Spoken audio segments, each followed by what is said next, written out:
everyone, welcome back. Hi. This is episode 6, and we're going to be talking about choosing change. What's your next shift? So we're going to invite you to think back to a time in your life where you knew you needed to grow or wanted to grow. You needed to become the next version of yourself. My life has been really long. I've had so many different versions of Kim in transition, in healing, and in growth. And I feel pretty fortunate to have great clarity around this topic. I know that becoming the next version of yourself cannot happen without clarity and conscious decision making. Yeah, You 2.0 is a term that we came up with to signify the decision to grow forward into the next version of ourselves. Many times, life feels dropped on us. Things happen that we don't foresee or we didn't choose. Trauma, loss, struggle, illness, and even grief. We are constantly evolving or changing in response to events and circumstances. And occasionally we discover that, like waves on an ocean, life just gently or violently keeps pushing us forward toward the next version of ourselves. While we can't choose the things that come our way, we can always choose who we will become and what we will do and what we will say and how and what we will think. Now, sometimes when life is pushing us forward, we one day wake up and realize we've become someone we don't really want to be. Maybe we realize we're in a bad relationship or we're in the wrong job. Maybe we've neglected our body out of the desire for ease or comfort, or we sacrifice what we really want in order to keep the peace. Yeah, maybe you've reached a new phase in your life where you feel yourself waking up, stomping your foot and saying, I'm not doing this anymore. Or maybe it's that slow burn, a feeling that is building, like something that isn't quite right inside. Something needs to change. Elizabeth Gilbert has a great post from her book, Magic, Creative Living Beyond Fear, that says, I've never seen any life transformation that didn't begin with the person in question finally getting tired of their own bullshit. The concept of You 2.0 reminds us that we can take our power back at any time and consciously choose the path forward. Many of us mistakenly believe that it is what it is, or my whole family is this way, or I don't deserve any better, or I made my bed, now I have to lie in it. And this is victim mentality. Like the thought, what does it matter? Or it's too late, or I quit, I give up, it's too hard, I have no control, is completely bullshit. These are beliefs, and beliefs are just thoughts that we keep choosing to think on repeat. And although beliefs are messy and complicated, you can choose to think new things anytime you want. Creating the next version of you is about being able to see where you've been, see who you are right now, and then choose in advance what you're going to think and how you're going to feel and what we will do to become who we want to be in 3 months or 6 months or even 2 years from now. So we wanted to start with some really kind of personal, vulnerable reflection about past versions of ourselves. And this is like taking a look at who we have been at various times in our lives and who and what we have morphed into. Yeah. I feel like I've always led a pretty public life. Like I always say, I'm an open book. And the podcast is just another variation of that. And I actually just saw something on Instagram not very long ago that said oversharing is an ADHD trait or a trauma response. And I don't know that I've ever communicated my distaste for labels. Example, ADHD. I find that I'm resistant to them and I don't want to attach myself to any label, past, present, or future. But if there was anybody who probably would have been labeled ADHD as a kid, it would have been me. So, past, present, or future, I want to be able to be authentic, be real, and then show up, and just be myself. So I'm an oversharer. But my life as a gym owner, kettlebell instructor, and primal health and life coach is the latest version of me in this lifetime. And it's honestly the one that I'm enjoying the most. But in order to become this version of who I am today, I've had to grow through other seasons or variations of myself in my life.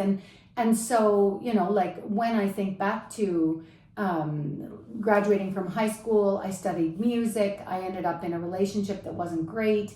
I've always struggled with personal, and at times severe anxiety and depression. I've been through self-harming behaviors, self-loathing. I've been in that emotional, physical abuse relationships. I was unmarried, single mom of 2, living on welfare by the time I was 24 years old. I would have fallen into that classification or label of low-income female experiencing domestic abuse, including the need for police intervention and restraining orders and emergency services and temporary homelessness, living in a women's shelter, losing my home, experiencing true poverty. This is past version of me. And then also on top of that, the cumulative life results of those lifestyle choices, dysfunctional and destructive relationships and alcohol and drug use and disordered eating and laxative abuse. These are all stages of my own growth. Physical illnesses, 2 autoimmune conditions. I've had sudden shock, trauma, and loss of a parent and close family members. I've got 2 kids who have had really severe anxiety and mood issues, suicidal thoughts and behavior, really severe depression and self-harming behaviors. And those were hard years to grow through. And then I had my own health journey during those stressful years where I was making messy decisions out of ease and out of basically just trying to fucking cope with life that were creating a state of health for me that were positioning me for a pretty typical average health status, pre-diabetic, pre-hypertensive, chronically sore, over drinking, overeating, overweight, being miserable in my body. And I feel like that last one where I've talked a lot about how I started my fitness and strength journey and about how that was, because of my pre-diabetes diagnosis and at the time my daughter's really struggling with her mental health. But I don't want to attach to any of those versions. I feel really now no emotion about any stage of who I've been unless the conversations go really, really deep. And you and I have had some of those personal conversations where I retell some of my stories, and shame can be real. But I am able to see my choices along the way to evolve. Even before I was conscious, I was choosing it. I was choosing, but I wasn't deep aware of it. I was just fucking surviving.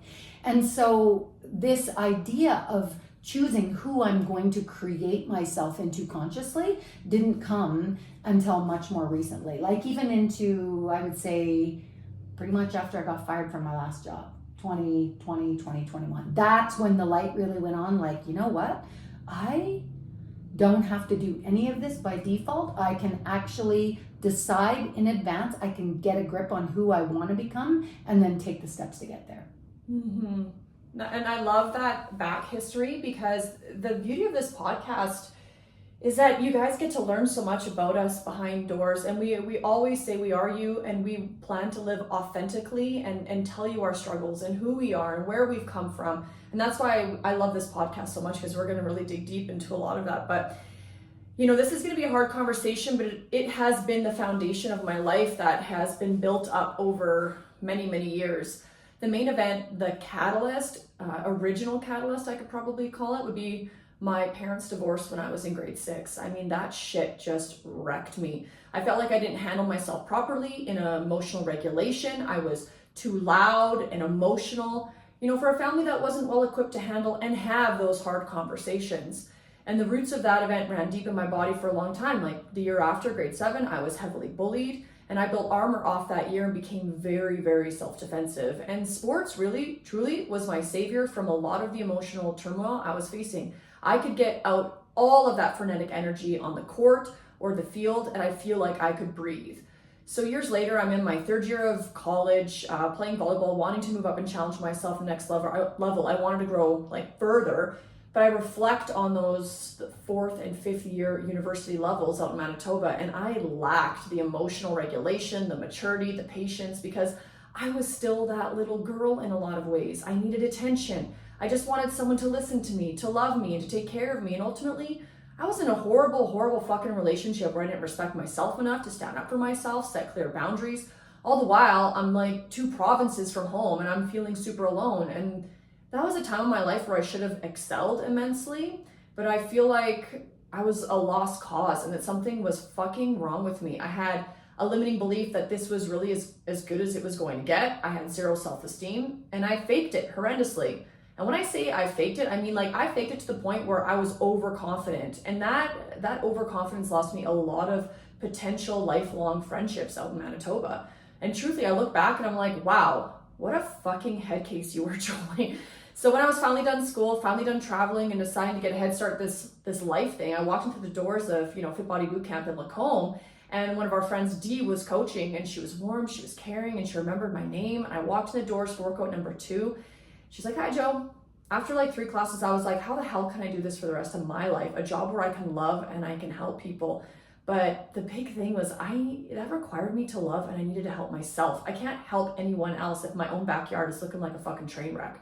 I was the only person who could quit the blame game, blaming my parents for divorcing, blaming people who bullied me, blaming my coach, blaming my university BF. It all boiled down to me. And it was like, I need to own the fact that I and I alone was the person to forgive the past versions of myself. The little girl in grade 6 trying to figure it out, right? The girl who was bullied, those words weren't true. The university athlete who put her identity in everyone and everything else around her. It was me who needed to be the priority. And the buck stopped there. So I've been coaching for about 10 years now in Central Alberta, and there's been so much growth in my leadership and maturity on my end. I would never want to go back to those versions of me because they hurt. They hurt so bad. But I can sit here and I can say that those earlier versions of me, they helped me, they shaped me, they molded me to the current version that sits here today and speaks with you guys. Like my independence, my boundaries, my self-worth, my truth, my path, my drive, my ability to go through all those hard things, and that I know I got me. Absolutely. So I love that you speak specifically about what we both call radical responsibility, like true ownership, understanding that whatever you think, do, feel is on you. It's yours to own. And that also, I call emotional adulthood. Like you are truly an adult where you are able to own all of the ways that you've participated in your life and then claim responsibility for, just like you said, cleaning up your backyard, doing it differently, Yeah. And I love this concept for myself, and getting coached on it has been life-changing in so many powerful and profound ways. There has not been one downside to accepting responsibility for every result that I have created in my life. And I talk about this like in my relationships with people. I don't need them to do anything for me because I show up in a way that feels integral for me. I accept responsibility for the way I feel in my body because this is not, I just come from a long line of big women, right? This is, I get to choose how I'm showing up for me. And what you're referencing in your own story is the recognition that we can't always control what happens around us or, around you, but you're not a victim to it. You're not stronger in blame. And as a victim, you're stronger because you took your power back and you decided how you would show up in your life. Mm-hmm. Yeah, another thing that we kind of were talking about was in regards to unintentional results versus intentional results. And most often, like when our life feels out of control, which is usually our schedule, our own habits, our eating, our drinking, alcohol, regular, whatever you want to call it, our food, we are on that autopilot. You know what I'm saying? Like we're just going through life, letting momentum drive while feeling powerless. Yeah. So unintentional versus intentional, meaning, like a lot of times when we're young or when we're kind of immature emotionally or when we're wrapped up in the past stuff that we've done and we can't really move past it or we can't see the possibility for what we want to do next, we end up with unintentional results. We're on autopilot, I think, unintentional results are what we have as our reality, our job, our weight, our relationships, our stress from that place of momentum. I'm just fucking winging it. I'm just surviving. And so this is what I get. Whereas intentional results come from the deeper understanding that I get to choose. My actions, my thoughts, my feelings, they become my results. And this is the heart of law of attraction at work. This idea that thoughts become things. It's not that thoughts are magical and manifest good stuff just like a puff of pixie dust. It's that thoughts generate emotions or feelings that lead us to either do what we need to do to get what we want or that lead us further away from what we want. And so your thoughts and the quality of your thoughts is so important in determining who we want to be in the future. And it's not a genie in 3 wishes. It's consciously thinking, becoming aware of what we think about ourselves, our life, our circumstances, and then deciding what else to think, what else to feel, what else to do that determines how I'm going to go forward. Yeah, you have to make that decision. Yeah, it's 100%. It's Yeah, a choice. It's a choice. And you don't, even if, a lot of us haven't, there's I think old school thought would be, well, it just is what it is. You're just designed to be that way. It's just you come from this is our people. This is the way it's going to be. There are no other options for you. And I think that we've moved past that, in the evolution of people and understanding ourselves is that you actually do get to choose what it's going to look like for you. And yeah, there are still things that are going to happen around you or to you or through you or but you still always have the power to choose how you will show up for you. Yeah, it's like standing in front of the mirror and deciding you are so sick of your own bullshit. Absolutely. You have to look at yourself. It's there's that moment, it's the catalyst, it's the change. You have to want to rise from that and make that decision. But, we talked about values. I think before you can make any type of catalyst towards change, you have to understand your foundation of the house you're living in. And the foundation are your values, your morals, your integrity, what you believe in. And a lot of that has to come with conviction. You have to know, what am I willing to do? What am I not willing to do? What is possible for me? But what is legitimately not possible for me right now? Someone who wants to move to Italy and spend the day, showing their bike ride and their that one reel. Yeah. But yet they have a mom and they got a baby and a toddler at the house. It's probably not going to legitimately happen right then. So what is possible for you right now? But what isn't? Yeah. And that's actually a really good example, because a lot of us, I think also one of the limiting things that happens when we know we want to up level who we are or make changes in our life is that we go, yeah, but I love my, I love my life. I love my home. I love my people. I love my relationships. I love the way that it is right now. But you can love the way that it is right now and know that there is something else out there for you. Yeah. Something like the next version of you. And this is just the evolution of, I believe, and everybody's entitled to their own belief, but I believe that I am always going to be a learner and a grower and a mover and a shaker and a doer. And so although that idea may not be shared, I can love my life and the people in it and the things around me and still want more for myself. Yeah. You are allowed to have both of those things. Yeah. I think your foundation, and once you understand those values of what you can and what you cannot do, or what you're willing to do and not willing to do, then you have to make that decision though too, is that when I become this next version of my life, will that change a little bit or will it remain the same? And will you accept either way? And those are choices too. Yeah. I have completely transformed who I am in the last 12 years.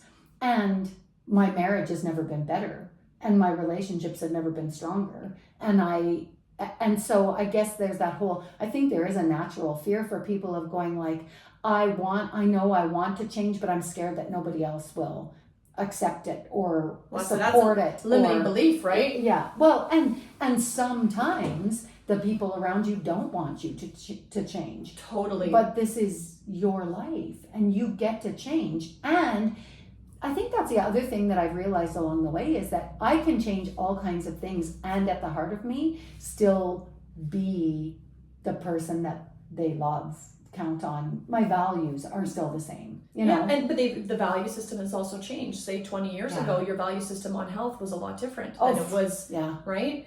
Well, and my value system, like not even my value system on health, but like what I believed I deserved. Like, do you know what I mean? Like what, like, you know, your beliefs are part of that value system. Yeah, I agree. Yeah.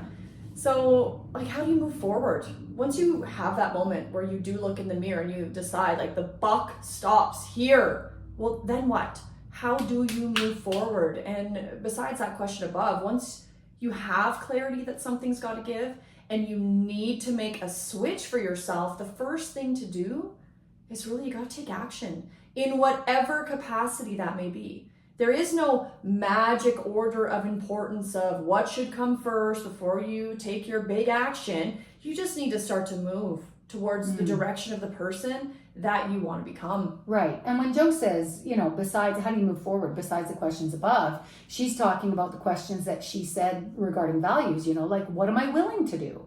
What am I absolutely not willing to do? What's possible for me and what is truly not possible for me right now? It's just not in the cards. And when it comes to action, taking action, there is a huge difference between passive action and massive action. Like passive action, a lot of us do. We know we want to change, and so we listen to podcasts and we read a book and we talk about it and we put the post-its on our mirror in the bathroom. I will start tomorrow. You got this. Which is good in theory. Totally. But then there's massive action, and massive action is when you just you're doing it. You're doing whatever it takes until you get where you want to go. And it could be one thing a day. It could be 3 things a day. It could be limping along trying to figure out what those things are, but you're taking behavior actions, you know, that are generating new results, a new version of who you are. Mm-hmm. And there's nothing wrong with the old version. You know, when the way I started this, where I was talking about, you know, the different versions of who I've been in my life, that woman was loved, and I'm grateful to her, and she was always supported, and she had a mom who loved her, and she had a man that thought she was great. You know, as she evolved, she was a decent enough mother, but there's nothing wrong with her. And I wanted more, better, different. I wanted the next version. I wanted to experience. And when you talked about the buck stops here, it was like I just was done fucking loathing myself. Yeah. That's pretty heavy, because that is the moment. That's the catalyst for change. Mm-hmm. You're just done. Yeah. You realize, like, I have spent how many decades hating this body, like you said, that 14-year-old standing from the mirror after Christmas dinner. Yeah.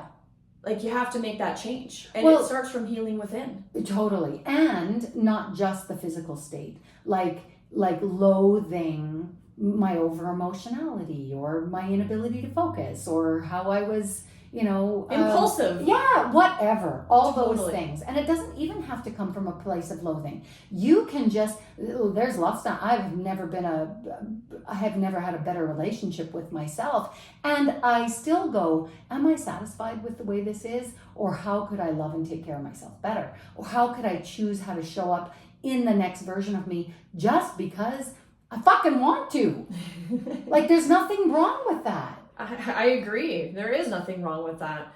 Kim and I have a couple cheat codes that we want to share with you guys. Some strategy on, you know, how you can use that catalyst and then take that next step, that action. What is that action? Yeah. Because like Jo said, it's not just Post-it notes on your mirror. That is a great support tool, but it's not going to take you where you want to go. Yeah, it's a way to incite motivation is what it is. Yeah.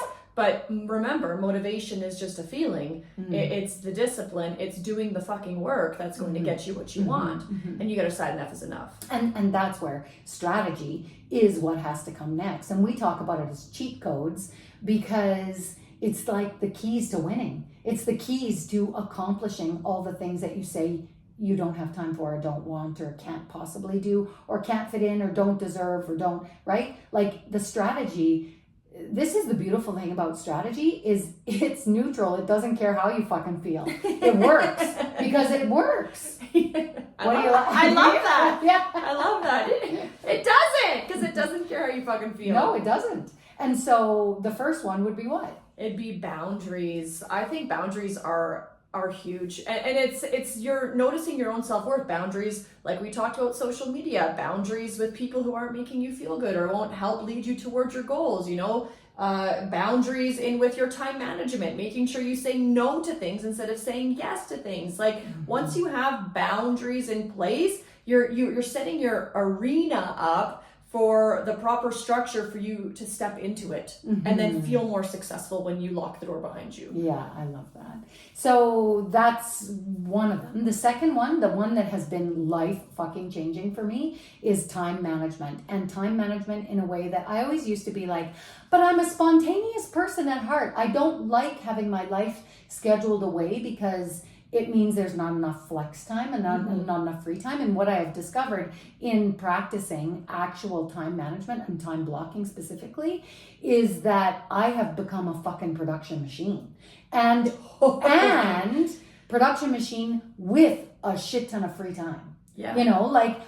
Because what I'm doing is I'm creating an environment where I show up to get things done, whether I feel like it or not, which we're going to get to again. And when it's done, I move on to the next thing. There's no overthinking it. I'm not listening to my brain say, do I feel like it? Do I not feel like it? I'm just showing up, doing what's on the schedule and fucking getting it done. Yeah, totally. I have noticed a huge shift too.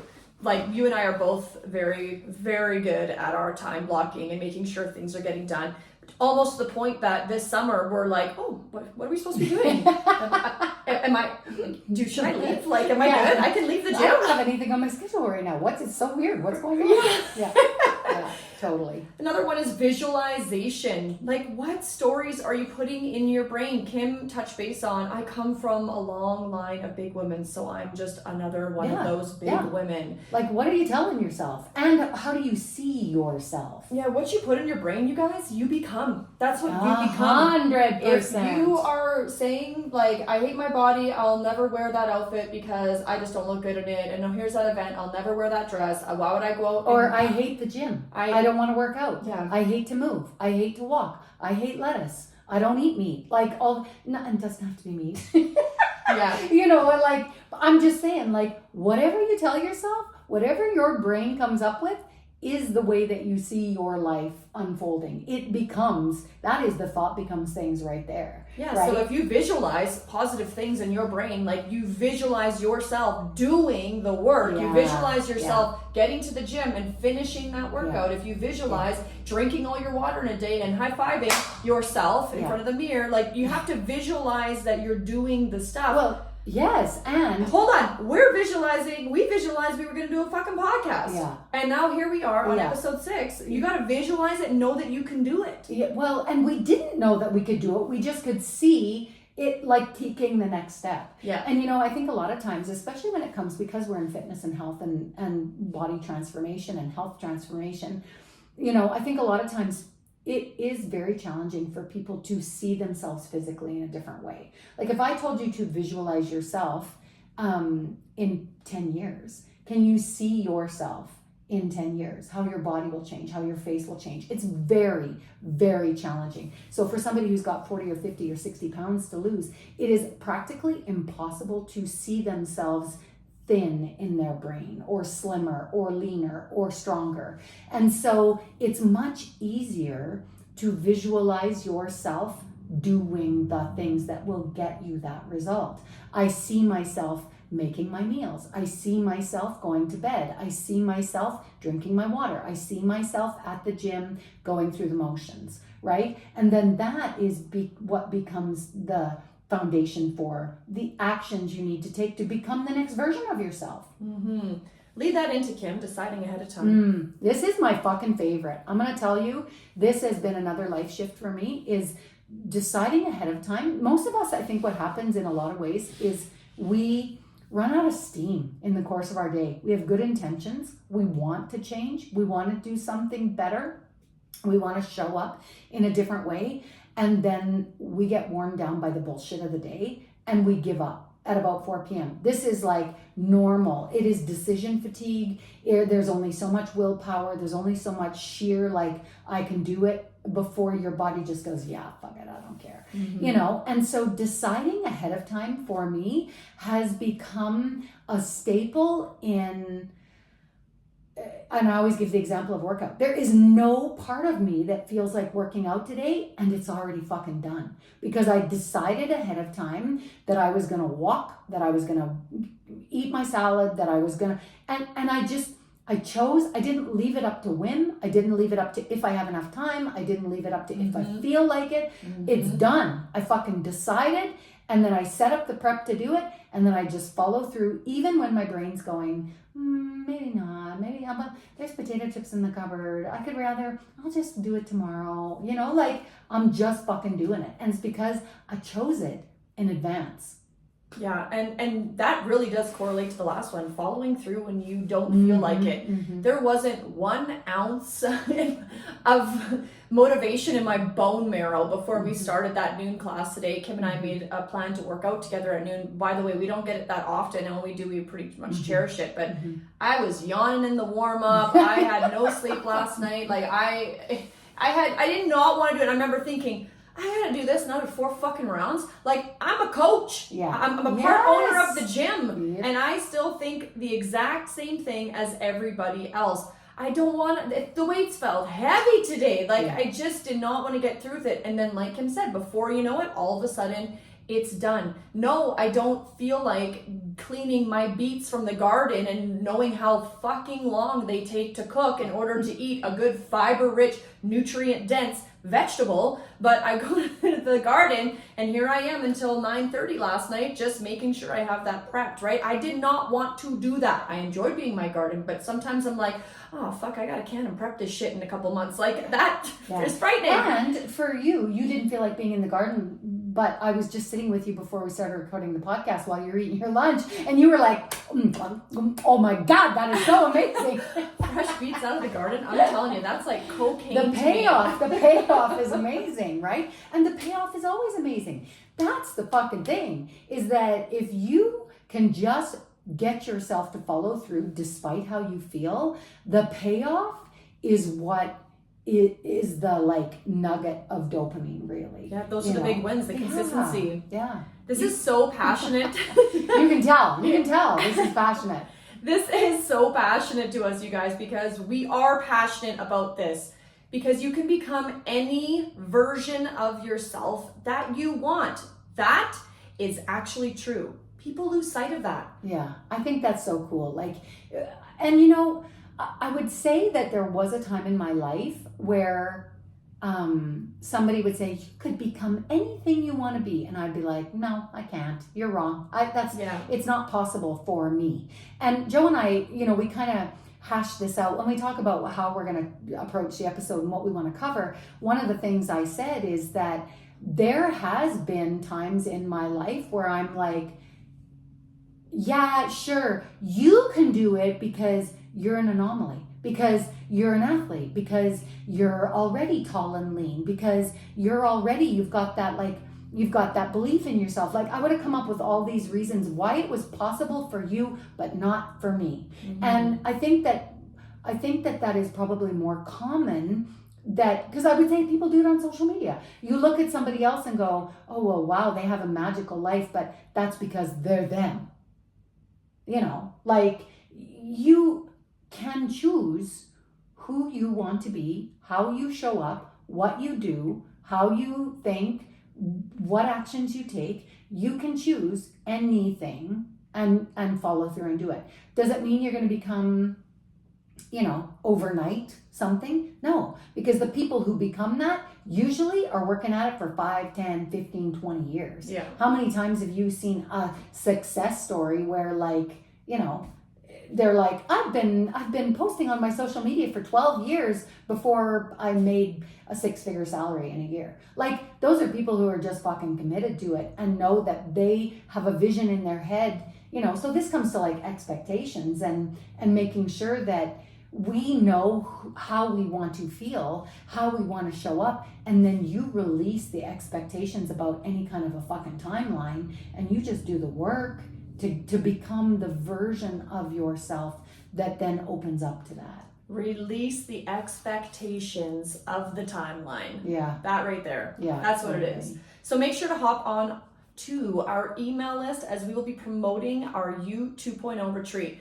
where you'll be able to walk through this process in detail with us. Having a coach in real time, it helps you process your limiting beliefs, your excuses, and getting clear about choosing the next version of yourself and how to get there and how to actually make it happen. The cheat codes for how we get all this shit done. Yeah, like essentially, this whole podcast is how we came up with this idea, this phrase of You 2.0, and the cheat codes of possibility is that we're talking about all of these things. We're walking through the steps so that people can basically access all the things that we know and have done and have tried, and dig deep and get the clarity, get the awareness of what you want. And it's like time away from your real life.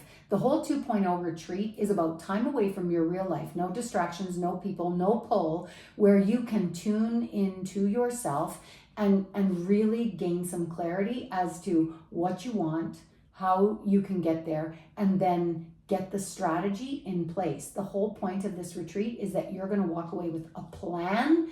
You have 0 distractions. You have got all this internal focus time, this opportunity for clarity with Joe and I, October 5th and 6th, and we're going to help you create the next evolution of you. Yeah, we hope you can make it. Thanks for listening and tuning in. Okay, see you next time. Bye-bye.